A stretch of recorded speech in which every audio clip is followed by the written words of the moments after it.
اللہ تبارک و تعالی نے کائنات کے قانون اور قوموں کی تباہی کی ایک سنت جاریہ بیان کی کہ قوموں کو تباہ ہم کیسے کرتے ہیں. دیکھو وما ارسلنا فی قریۃ من نبی الا اخذنا اہلها بالباساء والضراء لعلهم يضرعون ثم بدلنا مكان السيئة الحسنة حتى وقالوا قد مس آباءنا الضراء والسراء فاخذناهم بغتة وهم لا يشعرون. کہتے ہیں کہ جب قوم اجتماعی طور پر مجموعی طور پر گناہ میں مبتلا ہو جاتی ہے،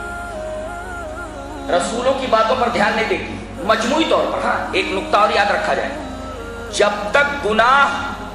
انفرادی ہے تب تک اس قوم کو سنبھلنے کا موقع دیا جاتا ہے، اور وہی گناہ اگر اجتماعی بن جائے تو اس قوم کو عذاب الہی سے کوئی نہیں روک سکتا. اس کی مثال، ایک محلے کے اندر یا ایک شہر کے اندر 2-4 شرابی پائے جائیں، 2-4 زانی اور 2-4 گھٹیا قسم کے لوگ پائے جائیں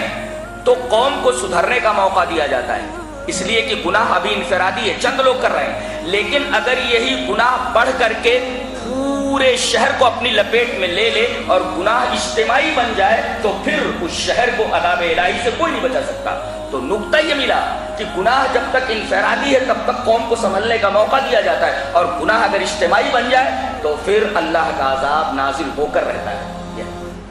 یہاں اللہ تبارک و تعالیٰ کے عذاب کی سنت جاریہ اور اس کے عذاب کا قانون یہ بتایا گیا کہ قانون کیا ہے، عذاب الہی کی سنت جاریہ کیا ہے، عذاب آتا کیسے ہے. کہتے ہیں کہ پہلے اللہ تعالیٰ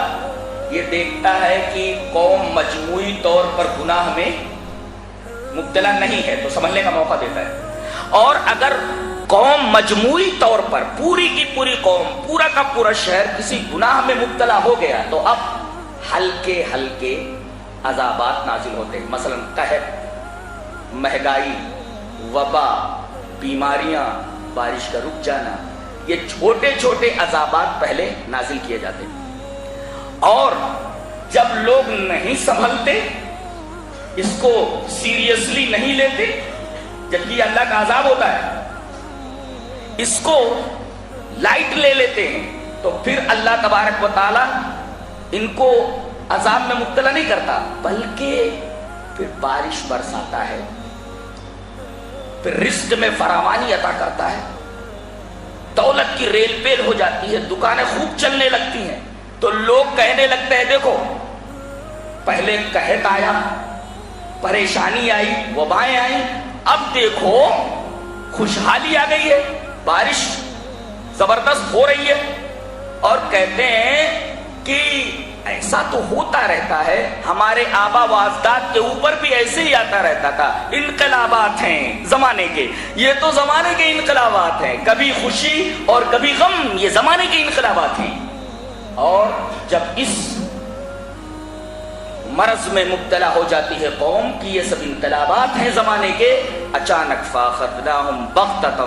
اچانک ہم ان کو پکڑ لیتے ہیں، پھر سنبھلنے کا موقع نہیں دیتے.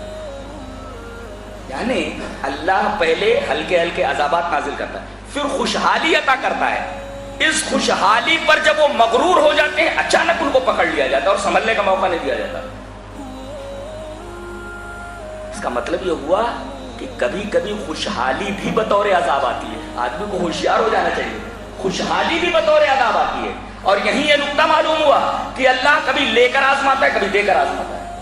صحت دے کر آزماتا ہے، صحت لے کر آزماتا ہے، دولت دے کر آزماتا ہے، دولت لے کر آزماتا ہے. لہذا دونوں پہلوؤں پر آدمی کی نظر رہنی چاہیے، کبھی بھی اس کا قدم صراط مستقیم سے منحرف نہ ہونے پائے.